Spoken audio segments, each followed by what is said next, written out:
राधे राधे दोस्तों, आप सभी का स्वागत है हमारे चैनल कृष्णा पाथ में। आज का टॉपिक है भगवद गीता अध्याय 1 श्लोक 2 का गहन रहस्य, दुर्योधन का डर और हमारे जीवन के लिए इसकी अद्भुत सीख।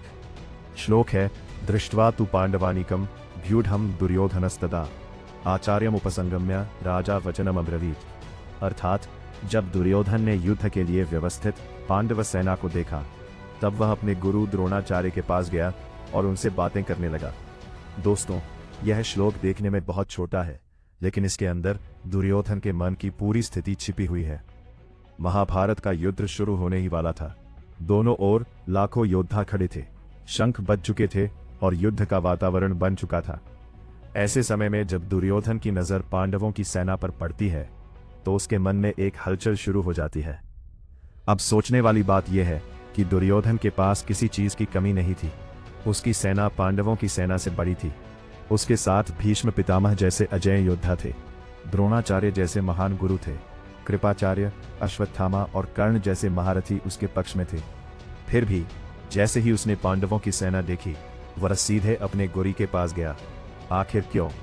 क्योंकि दुर्योधन बाहर से जितना शक्तिशाली दिखता था, भीतर से उतना ही असुरक्षित था। उसे अपने बल पर नहीं, बल्कि धर्म की शक्ति पर डर था। वह जानता था कि पांडवों के साथ केवल सेना नहीं, बल्कि सत्य और धर्म भी खड़ा है।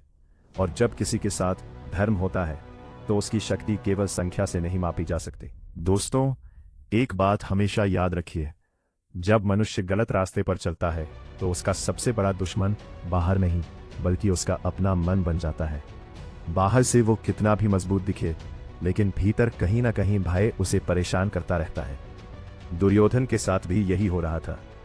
इस श्लोक में एक और महत्वपूर्ण शब्द है, व्यूढ़म। इसका अर्थ है सुव्यवस्थित। दुर्योधन ने केवल सेना नहीं देखी, बल्कि उसने देखा कि पांडवों की सेना बहुत अच्छी रणनीति के साथ खड़ी है। हर योद्धा अपने स्थान पर है, हर व्यक्ति अपने कर्तव्य को जानता है। यही बात दुर्योधन को और अधिक बेचैन कर देती है, क्योंकि उसे एहसास हो जाता है कि सामने केवल योद्धा नहीं, बल्कि अनुशासन, एकता और उद्देश्य से भरी हुई सेना खड़ी है। अब ध्यान दीजिए कि दुर्योधन द्रोणाचार्य के पास क्यों गया। क्या वह उनका आशीर्वाद लेने गया था? नहीं। क्या वह उनसे कोई नई युद्ध नीति पूछने गया था? नहीं। वास्तव में दुर्योधन के मन में एक शंका थी।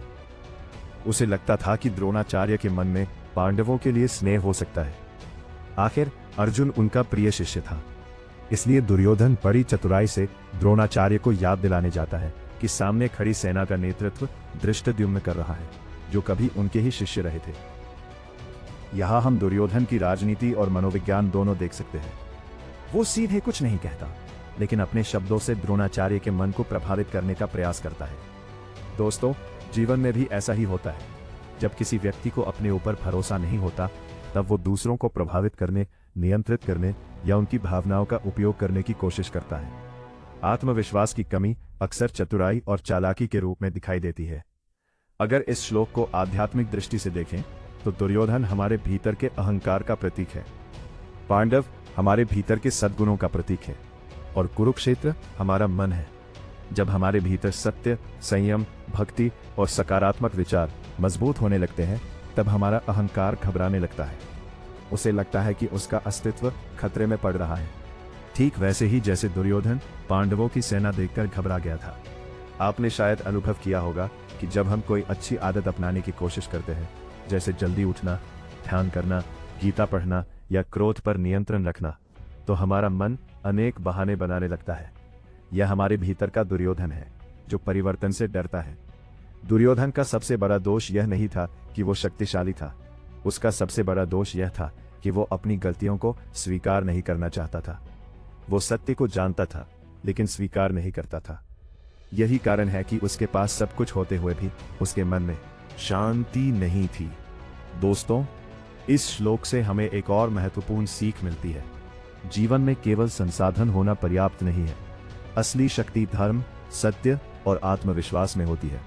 यदि आपके पास सत्य का बल है, तो परिस्थितियां चाहे कितनी भी कठिन क्यों ना हो, अंततः विजय आपकी ही होगी।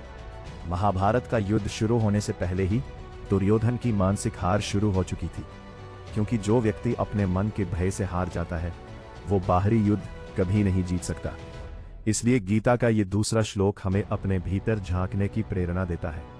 ये हमें पूछने पर मजबूर करता है कि कहीं हमारे भीतर भी कोई दुर्योधन तो नहीं बैठा है, कहीं हम भी अहंकार, ईर्ष्या, असुरक्षा और स्वार्थ के कारण सत्य से दूर तो नहीं हो रहे। यदि हम इन कमजोरियों को पहचान लें और धर्म का मार्ग चुन लें, तो जीवन का हर कुरुक्षेत्र हमारे लिए सफलता और आत्मविकास का मार्ग बन सकता है। दोस्तों, इस श्लोक से हमें 4 महान सीख मिलती हैं। पहली, गलत मार्ग पर चलने वाला व्यक्ति अंदर से हमेशा भयभीत रहता है। दूसरी, अनुशासन और एकता किसी भी बड़ी शक्ति से अधिक प्रभावशाली होते हैं। तीसरी, आत्मविश्वास का आधार सत्य होना चाहिए, अहंकार नहीं। और चौथी, जीवन का सबसे बड़ा युद्ध बाहर नहीं बल्कि अपने मन के भीतर लड़ा जाता है। यही कारण है कि भगवद गीता का ये दूसरा श्लोक आज भी उतना ही प्रासंगिक है जितना हजारों वर्ष पहले था। ये केवल दुर्योधन की कहानी नहीं है, बल्कि हमारे अपने मन की कहानी है। अगर आपको ये वीडियो पसंद आई हो तो वीडियो को लाइक जरूर करें, अपने मित्रों और परिवार के साथ शेयर करें और श्री कृष्ण के दिव्य ज्ञान को सरल हिंदी में समझने के लिए कृष्ण पाथ को सब्सक्राइब करना न भूलें। जय श्री कृष्ण।